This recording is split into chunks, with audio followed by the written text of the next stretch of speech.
Our focus scripture today is from Ezekiel 22, verse 30.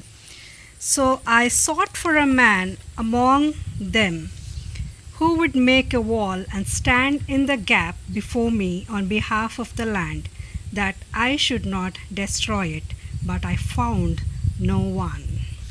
Standing in the gap. When we talk about gap, there are many things that we can think of. This is a gap, an open space, a vent, a breach, a crack. There are many things we can tell when we talk about the gap. But in biblical, ancient world, the understanding of standing in the gap is different. The olden cities are covered with the walls, and when the city becomes vulnerable or at the hands of the enemy, someone needs to stand in the gap to protect the people of the city and protect themselves from the enemy.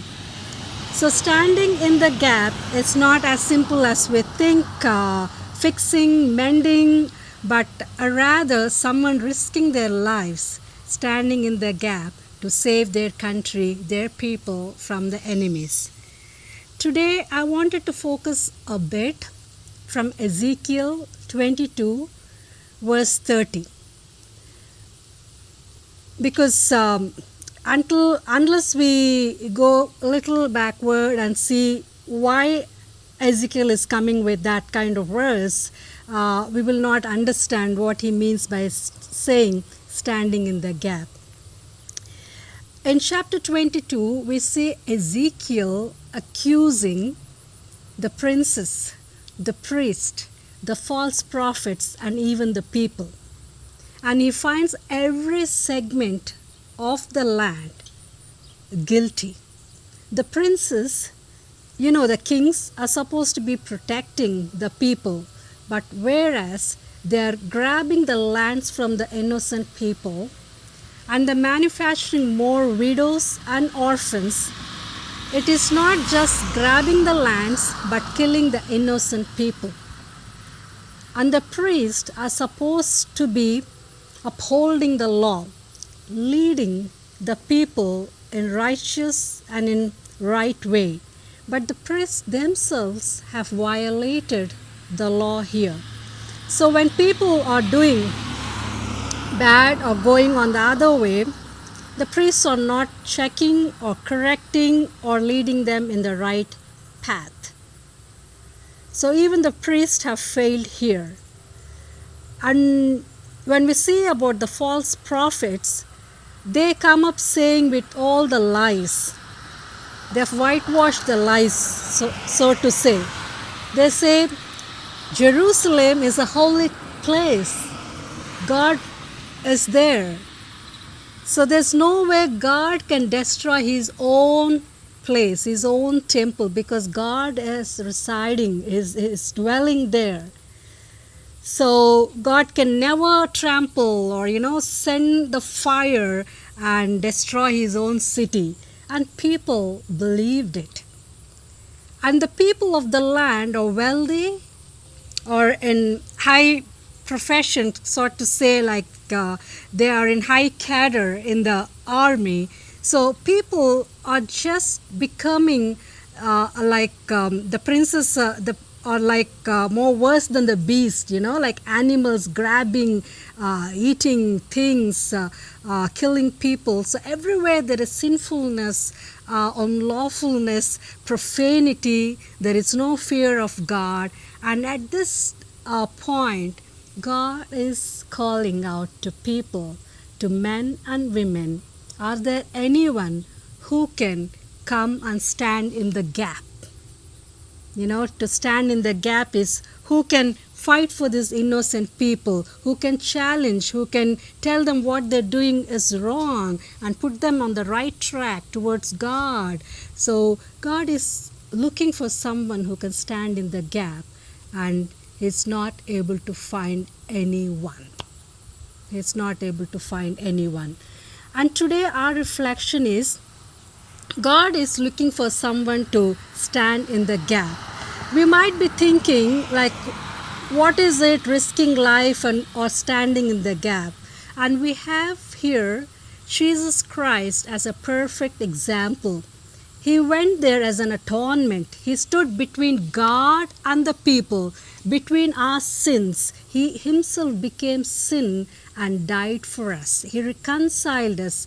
He gave us that eternity and built that relationship between God and his people. The atonement is what we see standing in the gap, which means he risked his life for us to be reconciled with God. And other word that comes to my mind is standing in the gap is we are called to be ambassadors. We are called to be ambassadors. The word ambassadors is very high, like envoy or as a diplomat who is a representative of a country trying to build a link, a relationship with the host country. So it has to do with officials, with the diplomats, between two countries. But what is important here is standing in the gap. An ambassador, although he represents his country, he will never lose the character of the nation. He will never lose that character. Even if he is living in a host country, he will try to maintain cordial relationships, but at the same time enforcing or showing the character of his nation. The customs, the values, the laws, everything, he will try to maintain that. And the ambassador also always has to carry the message of his leader in his absence. The leader is not going to be there, but the ambassador, as a representative, he is carrying the message of the leader in his absence. How careful he should be. It is walking on between a fine line between two countries, yet he should never lose his character, never succumb to pressure. At the same time, he has to be distinctive in carrying out the message of his leader. So today, as we reflect on standing in the gap, we have to reflect the message of Jesus Christ in this world, standing in the gap, his character. In India, we have this car ambassador, very strong car, all the diplomats, all officials, although it takes a lot of mileage though, but still everybody uses that, only officials use that car most of the times. But lately I've seen it has this trickle down effect. It is not just up only the officials or the ambassadors use that, but everybody are using those cars. The point I'm trying to make here is standing in the gap is not just to some particular people, those who are religious leaders or just who start just the prayer groups and say only we can pray.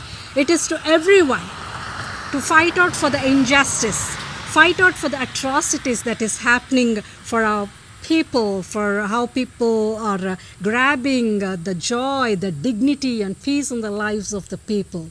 So today we are called to be ambassadors because Jesus himself went before us as an atonement. And thirdly, we see the allegiance part.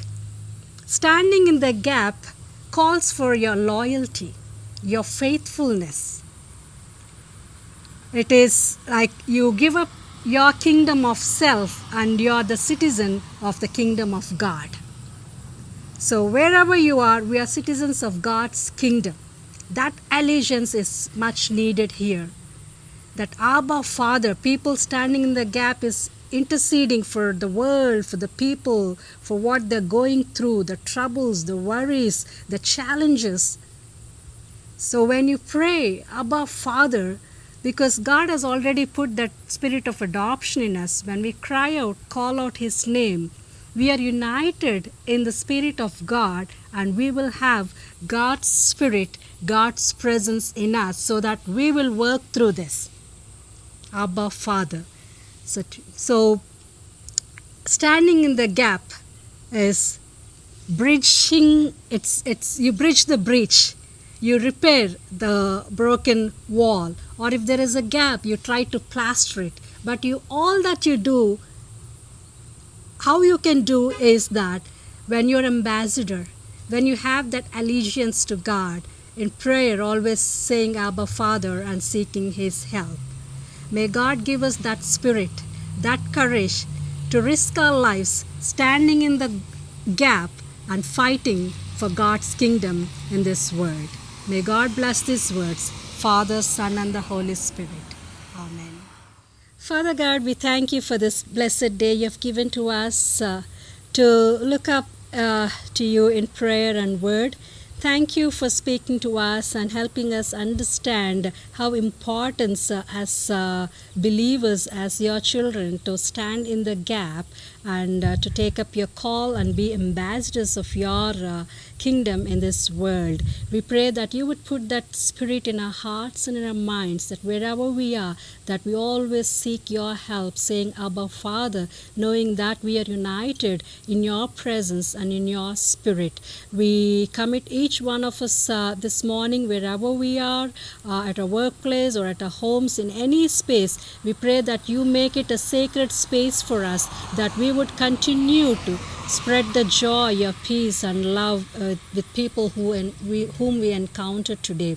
We also lift all those people who are suffering in body, mind and spirit. Be their comforter, provider and sustainer. Be with us, watch over us and go before us and bless us. We commit the rest of the day into your loving hands. We ask this in the precious name of our Lord and Savior Jesus Christ, who lives and reigns with you and the Holy Spirit, one God, now and forevermore. Amen. May the grace of our Lord Jesus Christ, the love of God, and the fellowship of the Holy Spirit be with us now and forevermore. Amen.